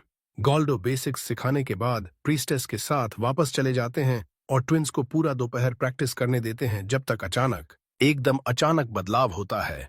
टकुमी को ध्यान जाता है कि ट्विंस पानी से आ रही किसी क्रीचर से डर गए हैं, इसलिए वो अपनी डिटेक्शन एबिलिटी इस्तेमाल करके देखना चाहता है कि वो क्या है, लेकिन सच में उसे करने की जरूरत नहीं पड़ती क्योंकि बस एक सेकंड बाद वो क्रीचर पानी की सतह से बाहर निकल आता है और पता चलता है कि वो पूरी तरह पानी से बना हुआ कोई बीइंग है। दूसरी तरफ हम देखते हैं कि सिल माया को डांट रहा है, जो वेंडेल के फॉलोअर्स की लीडर है। वेंडेल वाटर का रूलर है। सिल बहुत गुस्सा है क्योंकि माया ही थी जिसने सबसे पहले मरमेड्स के पास जाकर टकुमी और ट्विंस की सारी एडवेंचर्स के बारे में बता दिया था।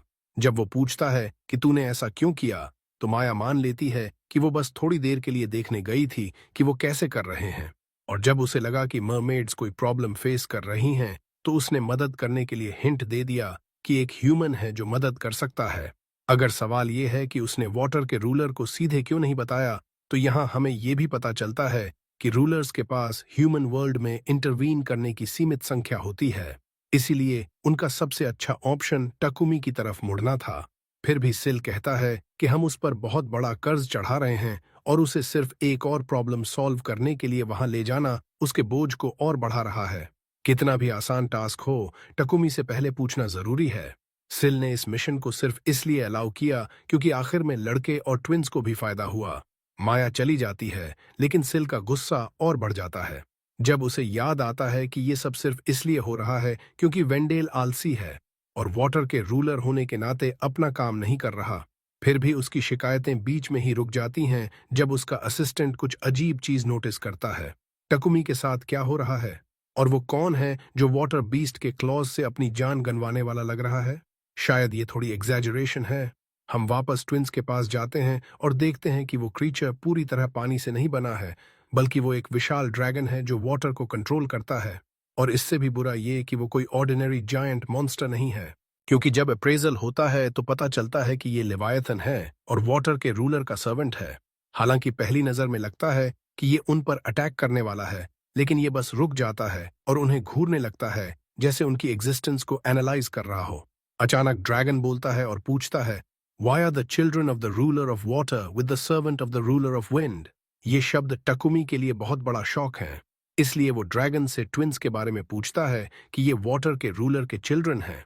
नेचुरली वो बेवकूफ नहीं है और उसी पल उसकी सस्पिशंस कंफर्म हो जाती हैं, क्योंकि लेवायथन मान लेता है कि ये दोनों सच में वाटर के रूलर के चिल्ड्रन हैं।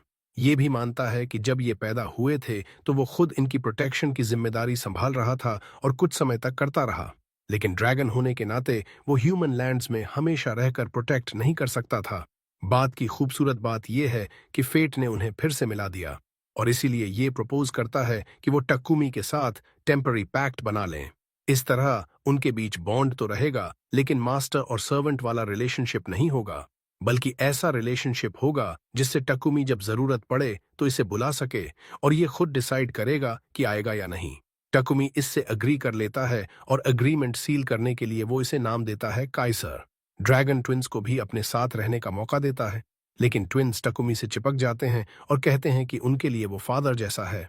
काइजर ये देख लेता है, डराने के लिए सॉरी कहता है, फिर उन्हें कुछ स्केल्स देता है जिनसे वो उसका लोकेशन जान सकेंगे और उसके बाद उन्हें मरमेड विलेज तक एस्कॉर्ट कर देता है। वे वहां सिर्फ फाइनल फेयरवेल करने के लिए लौटते हैं। हालांकि प्रीस्टेस और मोलिना कहती हैं कि कुछ और दिन रुक जाओ, लेकिन टकुमी उन्हें समझाता है कि उनके सामने अब भी लंबा जर्नी है। फिर भी दोनों लड़कियां मान लेती हैं और रास्ते के लिए स्वादिष्ट फूड तैयार कर देती हैं। वहां से वे सरफेस की तरफ चढ़ना शुरू करते हैं और अलग अलग तरह के एनिमीज से लड़ते हुए। और नेचुरली ये कहने की जरूरत नहीं कि आलन और एलेना ही लगभग सारा काम संभाल लेते हैं। ये सब नहीं, क्योंकि ट्विंस मॉन्स्टर के कोर्स को भी बड़ी कुशलता से शैटर कर रहे हैं, जैसे रोजमर्रा का एक्सरसाइज कर रहे हों। अचानक, जबकि वे अभी भी अंडर वाटर हैं, उन्हें एक बहुत बड़ी स्टोन स्ट्रक्चर दिखाई देती है। जगह का अपीयरेंस इतना इम्पोजिंग है कि टकुमी तुरंत सोचता है कि ये किसी डंजन या हिडन रूइन का एंट्रेंस होना चाहिए। वो सोचता है कि इसे इग्नोर करके आगे बढ़ जाएं। लेकिन यहाँ के ट्रू डिसीजन मेकर्स के दूसरे प्लान हैं, क्योंकि ट्विंस की क्यूरियोसिटी उनके साइज से कहीं ज्यादा बड़ी है और वे एडवेंचर में घुसकर सब कुछ देखने का फैसला कर लेते हैं, चाहे कितना भी खर्चा हो। धीरे धीरे वे डंजन में दाखिल होते हैं और लकीली उस समय कोई एनिमी नहीं मिलता। उल्टा वे एक जगह पहुंचते हैं जहां लाइट भरी हुई है, फ्रेश एयर है और एक टेलीपोर्टेशन डिवाइस है जो डंजन का स्टार्टिंग पॉइंट निकलता है। अपनी अप्रेजल एबिलिटी से टकुमी को पता चलता है कि ये डंजन नंबर 53 है और इसका नाम सजुनामी है। ये मीडियम लेवल डंजन है जिसमें 13 फ्लोर्स हैं और यहाँ वहाँ कई टेलीपोर्टेशन डिवाइसेस बिखरे हुए हैं ताकि अगर सडन डेंजर आए तो कोई भी एस्केप कर सके। टकुमी खास तौर पर इस जगह में घुसने को उत्सुक नहीं था, लेकिन फिर भी उसने ट्विंस से पूछा कि वे क्या करना चाहते हैं। वो सोच रहा था कि इतनी लंबी स्विम के बाद वे थक गए होंगे, फिर भी नई अंडर वाटर डंजन को एक्सप्लोर करने की उनकी इच्छा जीत जाती है। और उन डिलिशियस फूड को खाने के बाद जो दो लड़कियों ने उनके लिए तैयार करके बॉक्स में पैक कर दिया था, वे पहली फ्लोर से आगे बढ़ना शुरू करते हैं। वहां उन्हें कुछ पॉइजन फ्रॉग्स मिलते हैं, तो ट्विंस वाटर मैजिक प्रैक्टिस करने का मौका ले लेते हैं। सरप्राइज ये थी कि पहली बार वे इतने ओवरवेलमिंगली एक्स्ट्रॉर्डिनरी नहीं लग रहे थे, बल्कि टारगेट को हिट करने में थोड़ी डिफिकल्टी हुई। और जब मैं डिफिकल्टी कह रहा हूं तो मतलब ये कि पहली अटेम्प्ट में नहीं मारा, दूसरी अटेम्प्ट में मारा। फिर भी ये साफ है कि ये दोनों बच्चे इस दुनिया के सबसे ताकतवर बीइंग्स के लिए भी आसान ओपोनेंट नहीं थे। दूसरी फ्लोर पर उन्हें एक सीक्रेट डोर मिली जो ट्रेजर रूम की तरफ ले गई। साथ में सबसे अजीब ट्रेजर्स थे जिनकी कल्पना भी नहीं की जा सकती, जैसे एक चेस्ट श्रिम्प से भरा हुआ और दूसरा ड्राइड फिश से भरा हुआ। और मैं कौन हूं जो ये जज करूं? हालांकि कई लोगों को ये ट्रेजर्स न लगें, लेकिन टकुमी जल्दी ही अपनी शॉपिंग लिस्ट बनाने लगा, सोचते हुए कि बाद में ट्विंस के लिए कितना डिलिशियस फूड बनाएगा। उन्हें एक हिडन पैसेज मिला जो 6th फ्लोर पर ले जाता था, लेकिन क्योंकि शाम हो चुकी थी उन्होंने उसे अगले दिन के लिए छोड़ दिया। टकुमी ने एक ग्रेट फीस्ट तैयार की और ट्विंस खाते खाते पूरी तरह भर गए, फिर पेट भरकर सो गए। अगले दिन वे 6th फ्लोर की तरफ अपनी जर्नी जारी रखते हैं। आगे बढ़ते हुए उन्हें और मॉन्स्टर्स मिलते हैं, और जब टकुमी को ध्यान जाता है कि ट्विंस अपनी मैजिक इस्तेमाल करने में अब कंफर्टेबल हो रहे हैं, तो वो उनकी स्टैट्स देखने का फैसला करता है, सिर्फ ये जानने के लिए कि वे लेवल 25 पहुंच चुके हैं। मतलब अब वो उससे सिर्फ 2 लेवल्स पीछे रह गए हैं। अब तक हम जानते थे कि टकुमी में फियर्स कंपेटिटिव स्पिरिट है, लेकिन उसकी भी सीमा होती है। इसलिए वो फैसला करता है कि अब उसे खुद और स्ट्रॉन्गर बनना होगा, क्योंकि चाहे ट्विंस फेट से कितने भी ब्लेस्ड हों या ना हों, ये आइडिया कि 2 5-year-old बच्चे उससे स्ट्रॉन्गर हैं, उसे बहुत इरिटेटिंग लगता है। उसके बाद वे आगे बढ़ते हैं और 10th फ्लोर तक पहुंचते हैं, जहां उन्हें एक मैसिव डोर मिलती है जो बॉस रूम की तरफ ले जाती लग रही थी। लेकिन जब वे अंदर जाते हैं तो कुछ नहीं मिलता सिवाय लो लेवल छोटी छोटी फिश की बड़ी संख्या के, और वे उन्हें आसानी से डिफीट कर देते हैं। फिर भी ये वेस्ट नहीं गया, क्योंकि उन्हें एक ट्रेजर चेस्ट मिला जिसमें एक ब्रेसलेट था जो उनके पास पहले से मौजूद वाले ब्रेसलेट्स जैसा था, और साफ था कि अगर बाद में वापस आकर अपने किसी फेमिलियर को साथ लाना चाहें तो ये बहुत मदद करेगा। ट्विंस ने कहा कि आगे बढ़ें, लेकिन उन्हें इस फ्लोर के टेलीपोर्टेशन डिवाइस का फायदा उठाना था। इसलिए वे डंजन के शुरू में वापस लौटे, फिर सरफेस की तरफ अपना रास्ता जारी रखा, कोस्टल सिटी को थोड़ा एक्सप्लोर किया, डिलिशियस फूड खाया, नए लोगों से मिले, जब तक वे ब्लैकस्मिथ शॉप पहुंचे जहां टकुमी ने लिवायथन स्केल्स और दूसरे स्ट्रेंज मटेरियल्स दे दिए ताकि पर्सनल ऑर्नामेंट्स और टूल्स फॉर्ज किए जा सकें जो बाद में काम आ सकें। वे शोर पर एक छोटे चर्च से भी गुजरे और टकुमी ने मौका उठाकर सिल से थोड़ी देर बात की। उसने फ्रैंकनेस से कहा कि अब उसे पता चल गया है कि ट्विंस वाटर के रूलर के चिल्ड्रन हैं। वो इस बात से अपसेट नहीं था कि सिल ने उसे छुपाया, लेकिन वो क्यूरियस था कि ट्विंस का फादर कहाँ है और क्यों उसने उन्हें डेंजर अकेले फेस करने के लिए छोड़ दिया। ये सवाल सिल में बहुत टेंशन पैदा कर देता है। उसे शांत होने में एक मोमेंट लगता है, फिर वो कंफर्म करता है कि हाँ, उसे जवाब पता है, लेकिन सारी डिटेल्स नहीं बता सकता क्योंकि वो अभी भी रूलर है और ऐसी बातें करने से वो सीरियस ट्रबल में पड़ सकता है। टकुमी उसके साइलेंस की वजह समझ जाता है, और सिल की रिएक्शन से साथ ही इस बात से कि ट्विंस को अकेला छोड़ दिया गया था, वो निष्कर्ष निकालता है कि वाटर का रूलर बहुत शैलो इंसान लगता है जो उनके साथ जो हुआ उसकी परवाह ही नहीं करता। उसी समय हालांकि एक बात उसे रीअश्योर करती है कि अब उसे ये नहीं लगता कि ये फादर अचानक आएगा और उन्हें उससे छीनने की कोशिश करेगा, क्योंकि वो मूड हल्का करना चाहता था। सिल उसे कंग्रेचुलेट करता है और अनाउंस करता है कि अब वो ऑफिशियली रिटेनर बन गया है। ये रैंक तब दी जाती है जब कोई रूलर किसी को ऑफिशियल ड्यूटी असाइन करता है जिसकी रिस्पॉन्सिबिलिटी वो खुद लेता है। मतलब अब तक जो सिंपल चीजें वो कर रहा था वो ट्रू मिशन नहीं गिनी गई, जबकि अब उसकी ऑफिशियल ड्यूटी ये हो गई है कि रूलर के रिप्रेजेंटेटिव्स में से एक बनकर ट्विंस को रेज और एजुकेट करे। दूसरे शब्दों में उसका प्राइमरी जॉब अच्छा फादर बनना है, जो सच में वो पहले से कर ही रहा था। इसके अलावा ये ड्यूटी वाइंड से कनेक्टेड नहीं थी, जैसा कि आप कल्पना कर सकते हैं। इसका मतलब ये हुआ कि टक्कुमी अब दूसरे रूलर से भी प्रोटेक्टेड है, भले ही वो अभी भी ऑफिशियली सिल का रिटेनर ही था। जब टकुमी ने पूछा कि रिटेनर बने रहने के लिए उसे क्या करना होगा, तो रूलर ने समझाया कि ज्यादा कुछ नहीं, बस ट्विंस की देखभाल वैसे ही जारी रखनी है जैसा अब तक कर रहा है। और अगर ये काफी नहीं, तो रूलर ऑफ फायर सलामांटियल ने भी उसकी सारी अचीवमेंट्स की स्टोरीज सुन ली थीं और उसे कुछ छोटे गिफ्ट्स भेजने का फैसला किया। कारण ये था कि जो जापानीज रेसिपीज उसने दूसरों के साथ शेयर किए थे, उन्होंने इस दुनिया में क्विजीन को अनप्रेसिडेंटेड स्पीड से डेवलप कर दिया था और ये फायर के रूलर के डोमेन में आता था। इसीलिए ग्रेटिट्यूड के तौर पर उसने उसे फायर मैजिक की एबिलिटीज ग्रांट की और प्रॉमिस भी किया कि वो उसे एक नया मैजिकल बीस्ट के साथ कॉन्ट्रैक्ट ला कर देगा। बेड फेयरवेल करने के बाद टकुमी होटल की तलाश में निकल गया जहां वे रात गुजार सकें।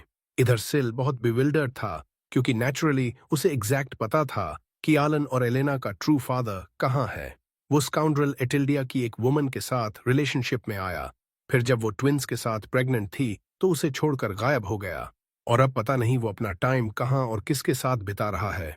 टू बी ऑनेस्ट, ये रूलर्स की दुनिया में कोई सीक्रेट नहीं था और वो बिना ट्रबल में पड़े बता भी सकता था, लेकिन उसे लगा कि जो फादर एक्चुअली ट्विंस की रिस्पॉन्सिबिलिटी ले रहा है, उसके सामने ट्रू फादर की बात बताना प्रॉपर नहीं होगा, जबकि असली फादर अपनी लाइफ जैसे चाहे वैसी बिता रहा है। उसी मोमेंट रूलर ऑफ फायर प्रकट होता है जिसने सब कुछ सुन लिया था। फिर भी वो बस सिल को बताता है कि वो बीस्ट के बारे में कितना एक्साइटेड है जो उसने टकुमी को भेजा है। ये बात सिल को थोड़ा वरीड कर देती है क्योंकि सैलामांटियल अपनी इंथुजियाज्म ज्यादा बढ़ने पर एग्जैजरेट करने के लिए जाना जाता था। उसका प्रूफ जल्दी ही सामने आ जाता है क्योंकि अगले दिन जबकि टकुमी और ट्विंस शोर पर खेल रहे थे, उन्हें एक ह्यूज फायर लायन मिला जो नॉर्मल साइज से 2 गुना बड़ा था और साफ था कि ये उनका नया बीस्ट है। टकुमी ने उसे नाम दे दिया विक्टर और सरप्राइज ये थी कि चिबी फॉर्म में भी वो स्काउंड्रल इनॉर्मस ही रह गया। फिर भी वो स्काउंड्रल इनक्रेडिबली अडोरेबल भी था, इसीलिए वे उसके साथ थोड़ी देर खेलते हैं। तब तक विक्टर इधर उधर भटकता है और वापस आता है तो एक वुमेन्स लेग लेकर आता है। उस मोमेंट टकुमी एब्सोल्यूट पैनिक में चला जाता है, कन्विंस्ड कि अब उसे कॉप्स हाइड करनी पड़ेगी, लेकिन पता चलता है कि वो वुमन अभी भी अलाइव है, बस डीप स्लीप में संक हुई हुई है।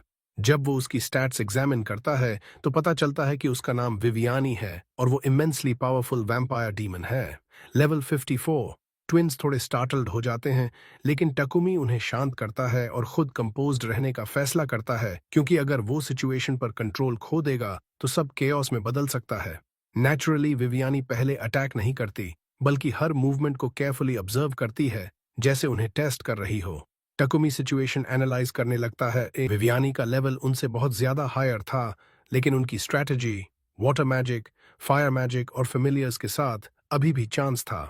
उसी मोमेंट पूरा एटमॉस्फेयर बदल जाता है क्योंकि पहली बार ट्विंस को हाई लेवल ओपोनेंट से फेस करने का जेन्युइन एक्साइटमेंट महसूस होता है और वे प्लानिंग करने लगते हैं, रोल्स डिवाइड करने लगते हैं। जोएल विक्टर की मूवमेंट्स पर वॉच करेगा, आलन वाटर मैजिक कंट्रोल करेगा, एलेना फिजिकल सपोर्ट देगी, जबकि टकुमी एडवांस्ड मैजिकल अटैक्स पर फोकस करेगा। उन मोमेंट्स में टकुमी को जेन्युइन प्राइड महसूस होती है क्योंकि ये दोनों बच्चे सिर्फ वाटर के रूलर के डिसेंडेंट्स नहीं थे, बल्कि वे एक दूसरे के साथ खड़े होकर अपने से फार स्ट्रॉन्गर एनिमीज का भी सामना कर सकते थे। समस्या ये थी कि उन्हें नहीं पता था कि उसे कैसे वेकअप करें, इसलिए टकुमी ने अपना दिन नॉर्मली चलाने का फैसला किया और लंच तैयार करने लगा, जैसे खुद से कह रहा हो, if she will not wake to words, perhaps she will wake to food. ये सोल्यूशन सच में इफेक्टिव साबित हुआ क्योंकि डीमननेस फूड की स्मेल से रैवनसली हंग्री होकर जाग गई, जैसे उसकी भूख जग गई हो। उसकी भूख ने ही उसे जगा दिया था, दिमाग नहीं। टाकुमी ने उसे कुछ खाना दिया और वो उसे अजीब तेजी से खा गई। थोड़ा शांत होने के बाद वो खुद को इंट्रोड्यूस करने लगी। उसने बताया कि वो एक स्पाई है और एक सीक्रेट मिशन पर आई थी, मेड के रूप में डिस्गाइज होकर। वो एक नोबल फैमिली की जांच कर रही थी जो अजीब प्रॉब्लम्स से घिरी हुई थी। मुश्किल ये थी कि काम के दौरान उसके सप्लाई खत्म हो गए थे, इसलिए उसे कुछ ट्रिक्स और संदिग्ध तरीकों से गुजरना पड़ा था। वो अजीब और उलझी हुई कहानियां सुनाने लगी। कभी कभी उसकी बातें बेतरतीब हो जाती थीं, लेकिन ट्विंस को ये सब बहुत मजा आ रहा था क्योंकि पहली बार उन्हें किसी ऐसे इंसान की कहानियां सुनने को मिल रही थीं जिनकी जिंदगी उनके अपनी से बिल्कुल अलग एडवेंचर्स से भरी हुई थी। आखिर में वो अजीब लड़की उठकर जाने लगी, लेकिन जाते जाते उसने टाकुमी से पूछा कि ट्विंस से उसका क्या रिश्ता है, क्या वो उनके फादर हैं या बड़े भाई। टाकुमी ने शांति से जवाब दिया कि वो खुद को उनका बड़ा भाई मानता है। ये सवाल ट्विंस का ध्यान खींच गया क्योंकि उन्हें मूल रूप से फादर शब्द का मतलब ही नहीं समझ आ रहा था। इसलिए वो टाकुमी को बड़े क्यूरियस नजरों से देखने लगे और उससे इसके बारे में पूछने लगे। टाकुमी ने उनके सवाल का मतलब समझ लिया और जान गया कि उन्हें अभी तक फैमिली का मतलब भी नहीं पता, क्योंकि हाल ही तक वो जंगल के बीच में अकेले रहते थे, सिर्फ एक दूसरे पर निर्भर रहकर। इसलिए वो बैठ गया और धीरे धीरे उन्हें समझाया कि फैमिली का मतलब है वो लोग जो तुम्हारी रक्षा करते हैं, तुम्हारी केयर करते हैं और चाहे कुछ भी हो जाए तुम्हारे साथ रहते हैं। उसने ज्यादा जटिल डिटेल्स में नहीं गया, लेकिन आखिर में शांत मुस्कान के साथ उसने कहा कि अब वो एक फैमिली हैं और यही सबसे ज्यादा मायने रखता है। बस ये एक वाक्य काफी था कि ट्विंस मुस्कुरा पड़े और उसके करीब आ गए, जैसे पहली बार उन्हें सच्ची स्थिरता का एहसास हो रहा हो। अगले दिन उन्होंने फैसला किया कि नई सिटी में एडवेंचरर्स गिल्ड देखने जाएंगे। जैसे ही वो अंदर घुसे, रिसेप्शनिस्ट पूरी तरह स्तब्ध रह गई जब उसने देखा कि टाकुमी एक रैंक है। वो बार बार उस कार्ड को घूर रही थी, जैसे यकीन ही नहीं हो रहा हो।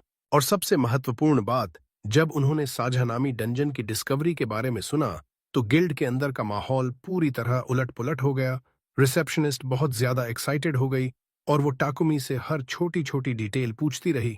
आखिरकार टाकुमी ने उसे पूरी कहानी बता दी, शुरुआत से लेकर जब उन्होंने एंट्रेंस ढूंढा और फिर फ्लोर्स की पहली एक्सप्लोरेशन तक। बताते चलें कि नई सिटी का नाम बाय था, एक बहुत एक्टिव कोस्टल सिटी जो मूवमेंट, कॉमर्स और टूरिज्म से भरी हुई थी। आइजैक की रिकमेंडेशन से वो मिस्टर रिस्नर से मिले, जो उनके बड़े भाई थे।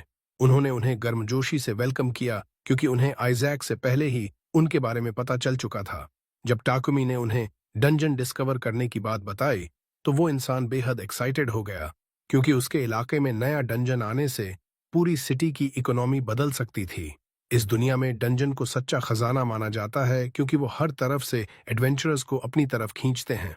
इसका मतलब होता है ज्यादा विजिटर्स, होटल्स, रेस्टोरेंट्स और मर्चेंट्स के लिए ज्यादा बिजनेस। और आधुनिक कम्युनिकेशन के बिना भी इस दुनिया में खबरें डरावनी तेजी से फैलती हैं, खासकर एडवेंचरर्स के बीच। लेकिन टाकुमी अभी भी फेम से दूर रहना पसंद करता था, इसलिए उसने रिस्नर से कहा कि वो न तो उसका नाम और न ही ट्विंस का नाम ऑफिशियल रिपोर्ट्स में लिखें। रिस्नर ने उसकी इच्छा का सम्मान करते हुए हामी भर दी, लेकिन बताया कि जो रिपोर्ट्स आखिरकार किंग तक पहुंचेंगी उनमें पूरी डिटेल्स हो सकती हैं, क्योंकि वो एडमिनिस्ट्रेटिव प्रोसीजर था जिसे करना जरूरी था। मामला थोड़ा शांत हो गया जब रिस्नर ने उन्हें अपने घर पर लंच के लिए इनवाइट किया। वहां उन्होंने उनकी वाइफ ओलिविया से मुलाकात की, जो बहुत जेंटल और गर्मजोशी से वेलकम करने वाली लेडी थीं।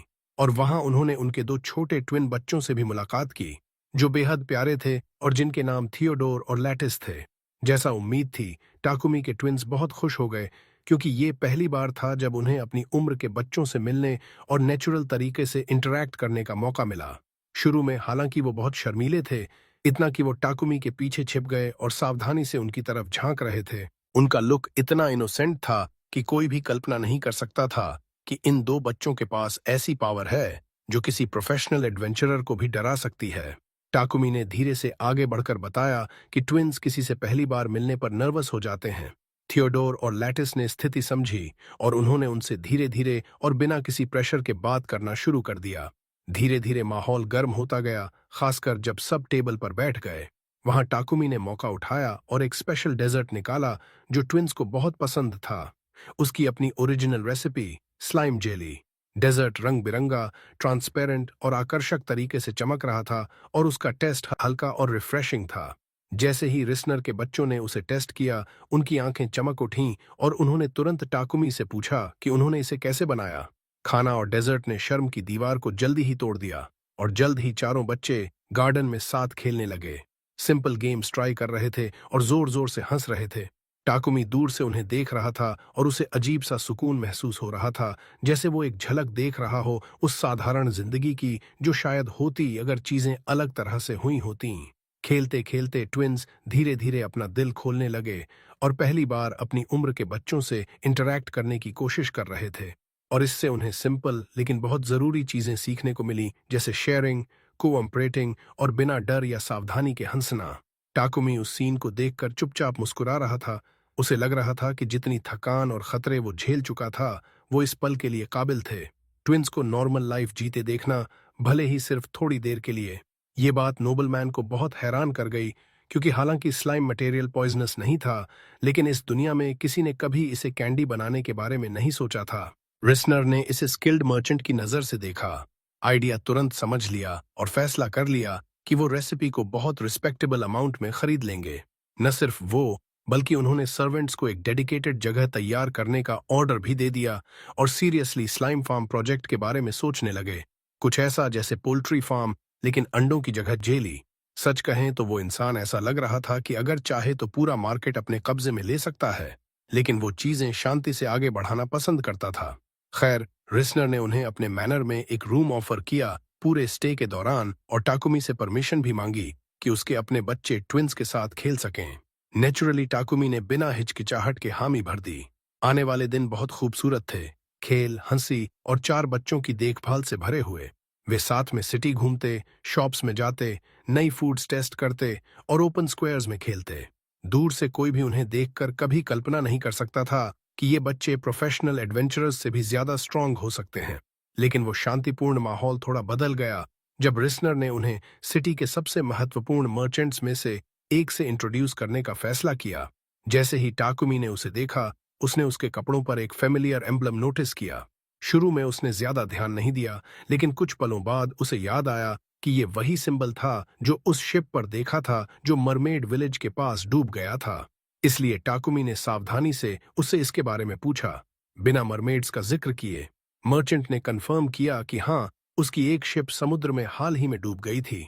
सौभाग्य से क्रू के सभी सदस्य बच गए थे, लेकिन लॉस बहुत बड़ा था और कंपनी को सीरियस लीगल ट्रबल में डालने वाला था।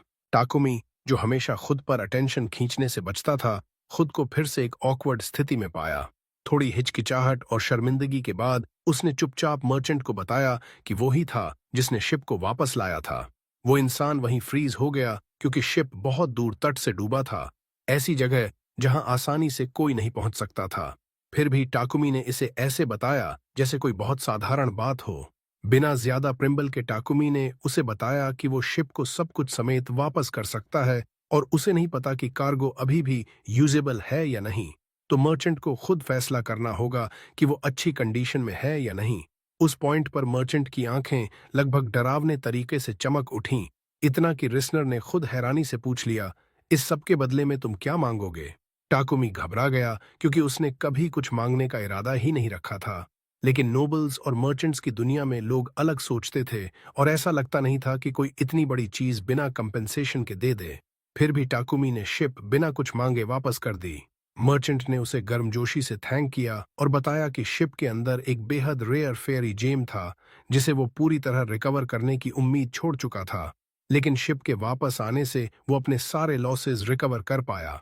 ये स्थिति ट्विंस को कंफ्यूज कर गई क्योंकि उन्हें समझ नहीं आ रहा था कि कोई चीज मालिक को बिना पेमेंट मांगे क्यों लौटा दे। टाकुमी ने मौके का फायदा उठाया और उन्हें एक महत्वपूर्ण लेसन सिखाया कि चोरी गलत है और जो कुछ भी वो पाएं जो उनका नहीं है, उसे मालिक को वापस करना चाहिए, चाहे वो कितना भी छोटा हो। हालांकि टाकुमी ने कुछ नहीं मांगा था, फिर भी मर्चेंट ने उसे रिवॉर्ड देने पर जोर दिया और उसे अपनी कंपनी के प्रोडक्ट्स का फुल टूर ऑफर किया। उस टूर में बहुत रेयर आइटम्स थे, जिनमें सबसे महत्वपूर्ण कॉफी था, जो कैफीन लव करने वालों के लिए सच्चा खजाना थी। उसने उसे लग्जरी स्पाइसेस का कलेक्शन भी दिया, जिस पॉइंट पर टाकुमी ने घोषणा कर दी कि वो खुद डिनर तैयार करेगा और मेन डिश करी होगी। नतीजा नेचुरली वैसा ही था जैसा उम्मीद था। मैनर में हर कोई खाने के टेस्ट से पूरी तरह शॉक हो गया, यहाँ तक कि शेफ खुद लगभग घुटनों के बल टाकुमी के सामने गिर पड़ा और उससे अप्रेंटिस बनने की भीख मांगने लगा। टाकुमी हंसा और बोला कि वो एक एडवेंचरर है, शेफ नहीं, और जो कुछ वो जानता है वो सिर्फ अपनी होमलैंड की कुछ रेसिपीज हैं। नए बेकर के साथ भी यही हुआ, जो उन अजीब रेसिपीज से स्तब्ध था और उन्हें यूज करने के लिए कुछ भी करने को तैयार था। कुछ समय बाद टाकुमी को थोड़ा गिल्ट फील होने लगा कि वो अपने फैमिलियर्स को इतनी देर अकेला छोड़ दिया है, इसलिए उसने दोपहर में उन्हें वॉक पर ले जाने का फैसला किया। लेकिन वो शांतिपूर्ण सैर जल्द ही उलट पुलट हो गई जब उसे कुछ ठगों का ग्रुप मिला जो उसे मारने, बच्चों को किडनैप करने और ब्लैक मार्केट में बेचने का इरादा रखते थे। नेचुरली बैटल शुरू होते ही तय हो गई थी। ठगों को तेजी से हरा दिया गया।